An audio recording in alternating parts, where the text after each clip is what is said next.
नमस्कार शेतकरी मित्रांनो, महाराष्ट्र राज्यातील शेतकऱ्यांची पीक कर्जमाफी जी आहे ती गेल्या आठवड्यापासून चालू झालेली आहे.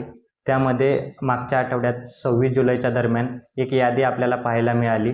या यादीमध्ये 17 लाख शेतकऱ्यांची नावे आहेत आणि अजून जवळपास 15 लाख शेतकऱ्यांची नावं या यादीमध्ये नाही आहेत. तर खूप साऱ्या शेतकऱ्यांचे खूप सारे प्रश्न आहेत की आमची नावं या यादीत नाही आहेत, तर दुसरी यादी कधी येईल. काही शेतकऱ्यांचे असे प्रश्न आहेत की आमचं कर्ज 2 लाखांच्या वरती आहे, तर आमचं नाव यादीत येईल की नाही, कारण बऱ्यापैकी 2 लाखाच्या वरती ज्या शेतकऱ्यांचं कर्ज आहे त्यांचं नाव या यादीत नाही आहे. आणि आणखी काही शेतकऱ्यांचे प्रश्न असे देखील आहेत, जे शेतकरी रेग्युलर कर्ज भरतात त्यांना 50,000 रुपये अनुदान मिळणार होतं, त्याबद्दल देखील अजून काही अपडेट नाही, कोणती लिस्टही नाही.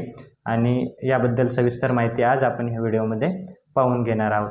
तर मित्रांनो, 17 लाख शेतकऱ्यांची जी यादी आलेली आहे 26 जुलैला, तर त्या शेतकऱ्यांची सध्या KYC प्रक्रिया चालू झालेली आहे आणि त्यांनी KYC केल्याच्या नंतर 48 तासाच्या आत त्यांचं पीक कर्ज जे आहे ते माफ केलं जाईल, अशी माहिती महाराष्ट्र सरकारतर्फे देण्यात आलेली आहे.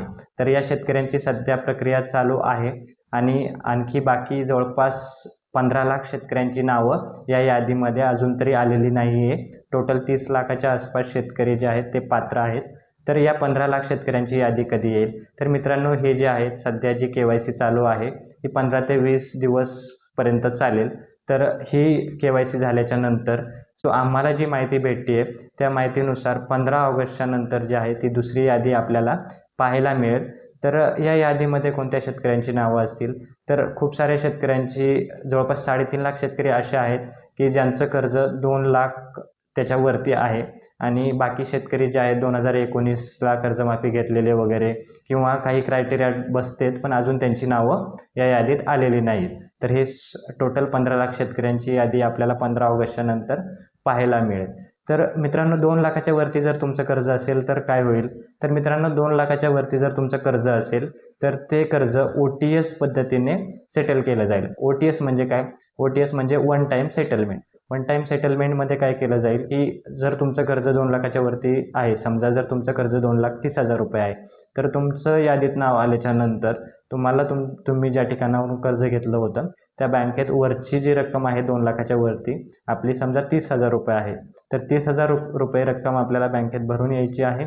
त्याच्यानंतर उरलेले 2 लाख रुपये आहे ते कर्जमाफी योजनेअंतर्गत माफ केले जातील. आणि बाकी जे शेतकऱ्यांचे आणखी प्रश्न आहेत की काही शेतकऱ्यांना जे रेग्युलर कर्ज भरतात त्या शेतकऱ्यांना 50,000 रुपये अनुदानाची घोषणा केली होती, परंतु काल जे कृषी मंत्र्यांनी भाषण दिलं त्यामध्ये देखील त्यांनी याबद्दल काहीही माहिती दिलेली नाही आहे. तर आणि त्याचबरोबर ही रक्कम आहे, अनेक शेतकऱ्यांचं म्हणणं येते की ही रक्कम कमी आहे आणि त्यासाठी अनेक शेतकरी संघटना 30 जुलै 2026 पासून आंदोलन देखील चालू करत आहेत आणि ह्या प्रोसेसला त्यामुळं टाईम लागू शकतो. सुमारे 2 ते 3 महिने इतका कालावधी आपल्याला लागू शकतो. त्या 2 ते 3 महिन्याच्या कालावधीत आपल्याला कळून जाईल की रक्कम वाढते की फक्त तेवढेच 50,000 राहतात, आणि ते जर असेल तर मग ते आपल्याला कधी मिळणार, काय मिळणार याबद्दलची माहिती आपल्याला मिळून जाईल, पण त्याला 1 ते 2 महिने कमीत कमी टाईम लागू शकतो. तर हे OTS शेतकऱ्यांची माहिती आपण पाहू. OTS शेतकऱ्यांचा विषय असा आहे की जर तुमचं कर्ज 2 लाखाच्या वरती असेल तर तुम्हाला ती अमाऊंट मी सांगितल्याप्रमाणे भरायची आहे, परंतु ती अमाऊंट तुम्हाला मार्च 2027च्या अगोदर भरायची आहे.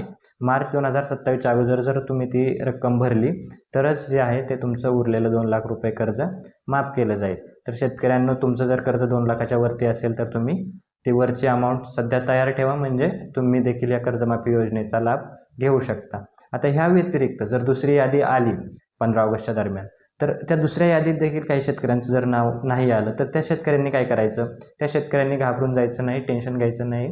तर त्या शेतकऱ्यांनी करायचं आहे असं की त्यांनी एक अर्ज घ्यायचा आहे, अर्ज लिहायचा आहे आपल्या तहसील कार्यालयाला की मी या योजनेत पात्र असून देखील, म्हणजे तुम्ही पात्र असाल तरच, नसाल तर मग नाही उपयोग त्याचा.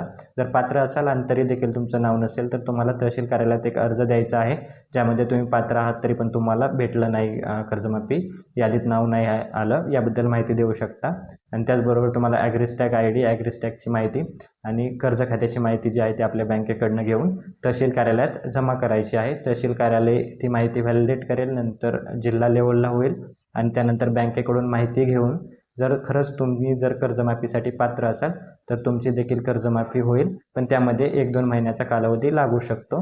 तर काळजी करायचं कारण नाही. जे शेतकरी पात्र आहेत त्या सर्व शेतकऱ्यांना जे आहे ते या कर्जमाफीचा लाभ मिळेल. आणखी तुम्हाला या कर्जमाफीबद्दल कोणत्या शंका असतील किंवा काही प्रश्न असतील तर नक्की खाली कमेंट बॉक्समध्ये विचारा. आपण त्याचं उत्तर देण्याचा प्रयत्न करू. व्हिडिओ आवडला असेल तर व्हिडिओला लाईक करायला आणि चॅनलला सबस्क्राईब करायला विसरू नका. भेटूया नवीन व्हिडिओमध्ये. धन्यवाद.